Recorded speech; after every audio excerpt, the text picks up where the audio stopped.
Eating the right foods is different for everyone. It's only through trial and error and understanding your own personal health and gut health that makes certain foods right for you.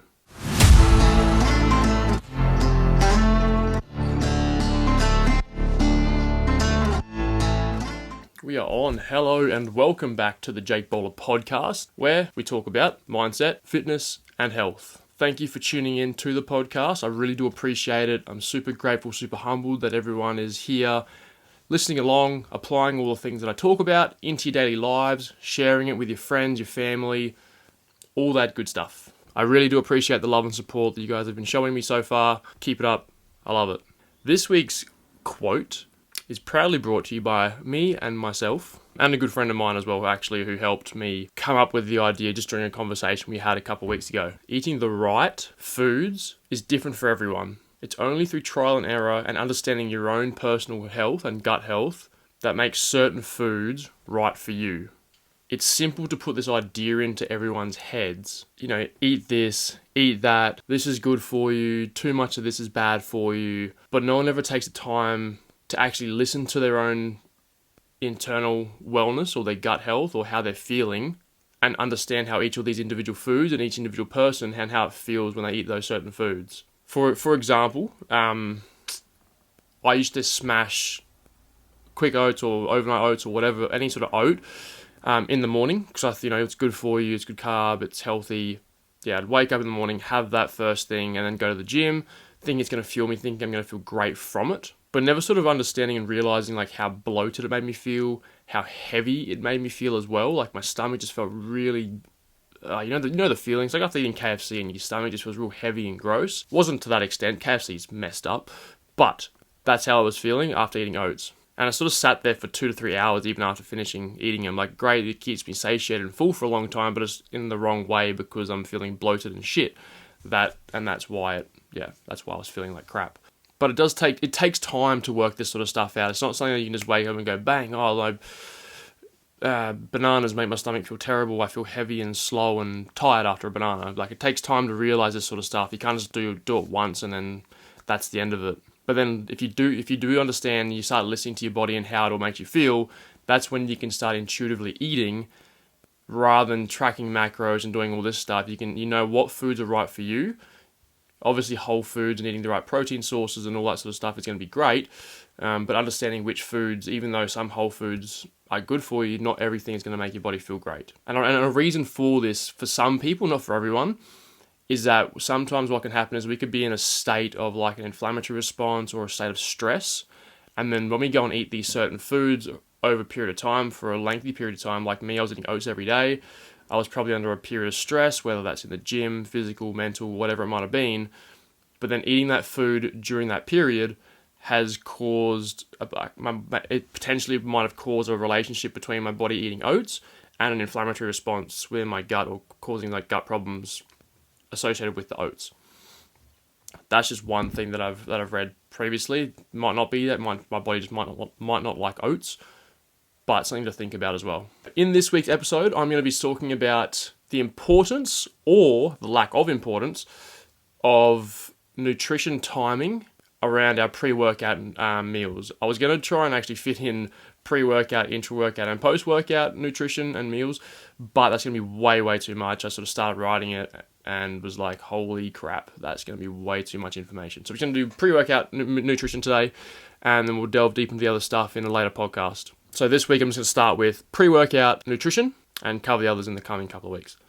Before I do get any further into this though, there is a lot of controversy around this topic and around nutrition timing in general. All the bros, out there saying, you got to smash down your protein shake within 30 seconds of finishing your gym workout. Otherwise you'll lose all your gains and you may as well not have trained at all. And that's just a bit, that's a bit stupid. And then you got others saying that nutrition timing doesn't matter at all as long as you hit your daily macros and you have your daily protein intake. But I think both of these stances seem way too overly simplified. So I'm just going to disagree with both of them and sort of sit somewhere in the middle and hopefully try and give you guys a better understanding of why both are probably too simplified and why nutrition timing does, but also doesn't always matter completely, especially in that pre-workout nutrition window. First thing we're going to do is going to start with considering someone's body fat percentage as a starting point. Those with a higher body fat percentage already have obviously greater fuel sources in reserve, as they're holding more fat, more adipose tissue, more fuel in the body, meaning they can get away with eating less food in their pre-workout meal and before working out. Compare this to someone else who has a much lower body fat, let's say like under 10%, sometimes even people, crazy people getting under 5%, which is ridiculous. They have minimal fuel in reserve, so they would require a much higher carbohydrate source or fuel source for their workout, and would need to eat sooner after a workout as well to replenish their glycogen stores, because they don't have them in reserve as much as someone with a high body fat percentage. The next aspect to consider, which can impact nutrient timing, is your total daily caloric intake. So someone who is cutting, who's got less calories in versus calories out, so they're burning more than they're actually eating, it would be reasonable for them to portion most of their nutrition intake around or at least closer to their training session. This will just ensure that this will ensure your performance and recovery are not further impacted or impeded by the overall lower daily energy intake, because it's already going to be impacted anyway without even training. So if we can try and optimize your nutrition around your training and get most of your calories in that sort of period, you're going to optimize training and optimize recovery as well around that. This isn't to say someone on a high calorie intake should completely disregard all of this and they can eat whenever they want, whatever they want, but their peri-workout or just nutrition around their workout, peri-workout nutrition is just how I'm going to describe everything around the workout. It may be relatively less important than someone who's on a lower calorie intake, if that all makes sense. A really big factor as well to consider here is, which gets overlooked quite a lot actually, and I see it all the time, but it's actually the type of workout that someone's doing. So the intensity, the volume, the style of training that someone's actually doing. The longer and more intense a workout is, such as a HIIT, like a high intensity interval training style workout, or someone doing a lot more reps, or someone doing like a bodybuilding program that's sort of aiming for that 10, 12, 15 rep range, they're going to be relying on that glycolytic system a lot more, so using a lot more carbohydrates through their workout, versus a powerlifter who's doing a lot less reps, still in the gym for a long time, but they're not using those glycolytic stores as much as someone who's doing a lot more reps and using a lot more energy. So carbohydrates can be a little bit lower for that pre-workout nutrition for a powerlifter versus someone who's probably doing bodybuilding or high intensity training, like I said. So now that I've covered most of the different aspects that may impact or affect nutrient timing, I'll go into more the actual realm of the pre-workout nutrition and what it sort of should involve. So most would probably say that pre-workout nutrition, if you're reading the literature, is probably the most important meal to have in terms of your pre, intra, or post-workout. They're saying that pre-workout is probably the most important. However, for someone like myself, and I know a lot of other people out there as well do this, like we fast, we don't like eating breakfast, we fast for 14 to 16 hours. Fasting has been shown to be great as well, but I just don't eat breakfast because I just hate eating breakfast. I just feel sick and not too great when I do it. And then we train in the morning as well. So we're training fasted, but then also people saying that pre-workout nutrition is the most important meal of the day. So yes and no, I can see the stance for yes, and I can see the stance for no as well. So that's what I said. It's very dependent on your personal preferences, how your body responds to training with and without food. I know some people can't train without food because they get really lightheaded, their glycogen stores deplete really quickly, and they just don't feel great. They feel sick when they train in the gym without having food in their stomach. So for someone like myself, who I love training on an empty stomach, I'll eat a lot of my carbohydrates the night before. So stock up on those the night before. That way when I go to the gym in the morning, those stores are still relatively replenished and full, and it's not going to impact on my workout the next day while I'm fasted training. Before a workout, the most important thing to include in your actual pre-workout nutrition meal, if you are going to eat that, is all three of your macros. So aiming for some carbs, some fats, and some protein, and also including fiber is not a bad option either, depending on how close you are to training.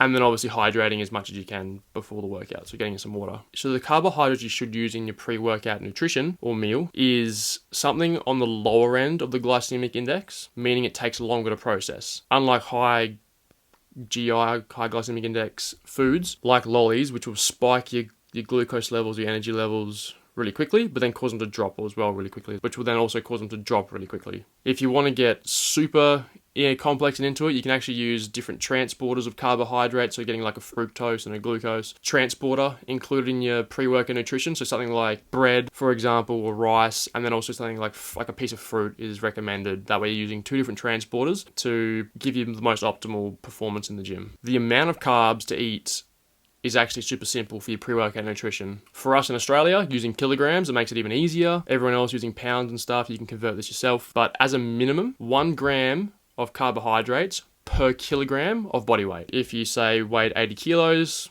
pretty much what I weigh, 80 kilos would be 80 grams of carbohydrates in your pre-workout nutrition. In saying this though, you also have to then consider whether you're cutting or you're bulking, because this could change how much more you need to eat. If you're bulking, it might go up to 100, 120.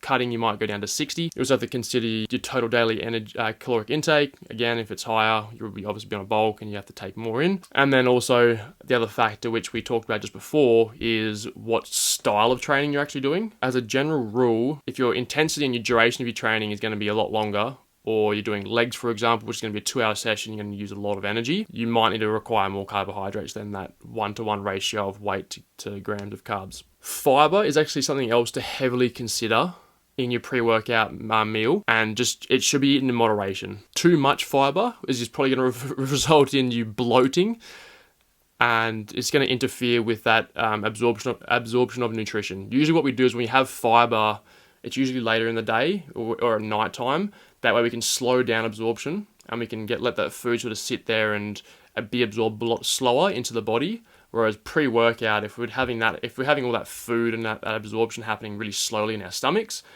that's going to really impact us on our training and our performance, because it's not going to feel very nice. It is recommended to eat around sort of 5 to 15 grams of fiber in your pre-workout nutrition or meal. However, the further the time is from you training to your meal, so let's say it's you're training 2 hours after you eat, you can sort of push that limit to the sort of 10 to 15 grams if you really wanted to. The same is also said about fat. So fats, usually want to have 0 to 20 grams of fats in your pre-workout meal. Same thing, too many fats is going to impact on your absorption of nutrition as well in the stomach. Again, both of these, like fiber and fats, can be determined by the individual's circumstances as well. Like I said, if you're bulking or you're cutting, what type of training you're doing, when you're training as well. The closer you get to your training, so you're training in half an hour and you still need to get those sort of 3 macros in, I would sort of probably keep it to almost no fats, or like 2 to 5 grams, and then same with fiber, I'd be almost cutting it right back to like 5 grams of fiber if you really had to. Because you really want to avoid that training digestion overlap. You really don't want that happening during your workout. The next macro to consider is protein, the king of all macros. Before a workout, it is important to create that anabolic environment. Not only will it stimulate the appropriate muscle protein machinery, essentially, to get going, tip the balance in favor of synthesis and anabolism instead of proteolysis, which is basically the breakdown of muscle tissue. Because we don't want to be using that muscle tissue as a fuel source. We want to make sure that protein and stuff's already there. We're using carbs and all that sort of good stuff to fuel ourselves and don't have to rely on any other stores. It's usually recommended we eat between sort of 0.4 to 0.7 or 0.5 to 0.8 to make it easier grams of protein per kilogram. Again, so 80 kilos, let's say we just make it 0.5, you're eating 40 grams of protein in your pre-workout meal. Another thing to really think about here is like having complete sources of protein, things like whey, meat, poultry, fish, eggs, whatever it might be, trying to avoid all the other stuff. The timing of all these meals is actually super important, but it can also make things the slightest bit more complex when deciding what to eat and how much to eat. So I'm going to try to attempt to simplify it. The ideal window for your pre-workout meal, for starters, is 30 to 120 minutes. So 30 minutes to 2 hours before working out. It seems like a massive windows, but so let me explain. So for protein, we can eat between 0.45 to 0.75 grams per kilogram of body weight. For carbs, we can eat 1 gram per kilogram of body weight. And then for fiber, we can have 5 to 15 grams, and then fats, we can have 0 to 20 grams, okay? Now, as an example, because I know all of us love examples, including myself, examples and dot points, the best things in the world. Let's say we have 30 minutes before we're going to train. We're going to do an arm session, we're doing a hypertrophy session. That'll last roughly about an hour, for example. So 30 minutes before we train, I would recommend sitting at the lower end of all the targets It's not long before training, and we don't want to have all that food sitting in our stomach. And we don't want to interfere with performance, and we don't want to interfere with digestion. Both are important, but we don't want to interfere with both of those. So I would say, let's go with zero. I would go with, for me personally, I'd go 0.45 grams of protein per kilogram of body weight. I go 1 gram of carbs per kilogram of body weight, coming from easy digesting sources of carbohydrates. That could be something that sits well with your body. It could be rice. It could be fruit is a really good one to go with. It's really easy to digest. And then I'd probably just go 5 grams of fiber and 5 grams of fat. Like, keep it really low on the end. Make sure we're getting the protein and the carbs in as the main fuel source anyway. Conversely, let's say I'm now training an hour and a half after eating, so I've got plenty more time. I would definitely just go right up to the higher end, not the complete higher end of the other spectrum, because for me personally, too many fats and too much fiber is going to sit with me for the next 2-3 hours, and I don't want that happening anywhere in my workout. So, hour before we're working out, or hour and a half before we're working out even, you, like I said, go to the higher end of all those variables to optimize your physiological environment and provide adequate energy and fuel to drive optimal performance in the gym. A lot of information there, but I hope that sort of all made sense. Gave a couple of examples. You can go back, you can rewind it, you can write down a few of those things that I've spoken about. But that is going to wrap up this week's podcast. I hope you all enjoyed that, listening to it. It was a lot of information. Tried to simplify it as much as possible because I could speak about this topic for hours and hours. Like I said, I was going to do all 3 peri-workout meals, but I would have sat here for the next 2 or 3 hours, and I did not want to do that. You guys wouldn't have sat here for 2 hours and listened to my voice anyway, so I don't blame you. Like I said, I'll continue this little mini-series. It'll be like this episode and 2 other episodes, I believe, at this point. There's not really much else I want to speak about peri-workout nutrient timing, but the next one will be an intra-workout nutrient timing, which is sort of like that where we have food during the workout, we have liquids during the workout to help fuel our performance.